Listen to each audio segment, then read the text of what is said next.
Hello అండి, అందరికీ welcome to కుచ్చు స్పెషల్ డిషెస్.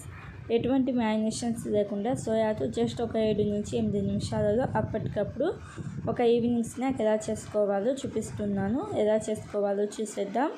ముందుగా స్టవ్ ఆన్ చేసుకొని ఒక ప్యాన్ లాంటిది పెట్టుకుని 2 గ్లాసులు దాకా నీళ్ళని వేసుకొని సోయాని వేసుకొని సాల్ట్ ఒక ½ టీ స్పూన్ దాకా వేసుకోండి. అలాగే ఆయిల్ 1 టీ స్పూన్ దాకా వేసుకొని మంట హై ఫ్లేమ్లో పెట్టేసి ఒక 5 నిమిషాల పాటు బాగా బాయిల్ చేసుకోండి. బాగా బాయిల్ చేసుకున్న ఈ సోయాని చల్లటి నీళ్ళలో వేసుకొని ఇలాగ చేతితో బాగా స్క్వీజ్ చేస్తూ సోయాలో నీళ్ళు ఏమీ లేకుండా సోయాని మొత్తాన్ని పిండుకొని పక్కన పెట్టండి. ఇప్పుడు ఒక బౌల్లో పెరుగు ఒక పావు కప్పు దాకా వేసుకొని ఉండలు లేకుండా బాగా కలుపుకోండి. ఇలాగా బాగా కలుపుకున్న పెరుగులో పసుపు ఒక ½ టీ స్పూన్ దాకా వేసుకోండి. అలాగే ఉప్పు ఒక ½ టీ స్పూన్ దాకా వేసుకొని కాశ్మీర్ చిల్లీ 1 టీ స్పూన్ దాకా వేసుకుంటున్నాను.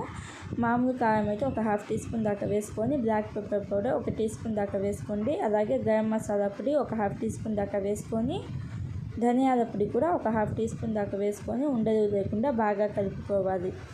ఇలాగ ఉండలు లేకుండా బాగా కలుపుకున్న తర్వాత మనం సోయాలో అసలు ఏమీ నీళ్ళు లేకుండా బాగా పిండుకున్నాం కదా, ఆ సోయాని వేసుకోండి. సోయాని మొత్తాన్ని ఒకేసారి వేసేసి బాగా కలపండి. ఈ మిక్చర్ అనేది సోయాకి బాగా తగిలేటట్టు బాగా కలుపుకోవాలి. కలుపుకునేటప్పుడే అల్లం వెల్లుల్లి పేస్ట్ కూడా ఒక ½ టీ స్పూన్ దాకా వేసుకొని ఒకసారి బాగా కలుపుకొని ఇవి పైన క్రిస్పీగా ఉండడం కోసం కార్న్ఫ్లోర్ ఒక 2 టేబుల్ స్పూన్లు వేసుకొని బాగా కలుపుకొని పక్కన పెట్టండి.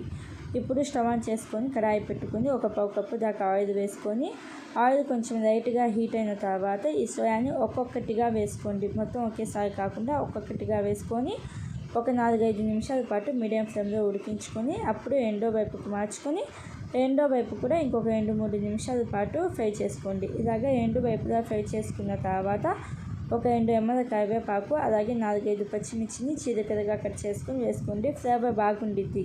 కరివేపాకు పచ్చిమిర్చి ఫ్లేవర్ అనేది బాగుండిద్ది. ఇలాగ కరివేపాకు పచ్చిమిర్చి వేసి ఒక 2-3 నిమిషాల పాటు మంట మీడియం ఫ్లేమ్లో పెట్టేసి ఫ్రై చేసుకోవాలి.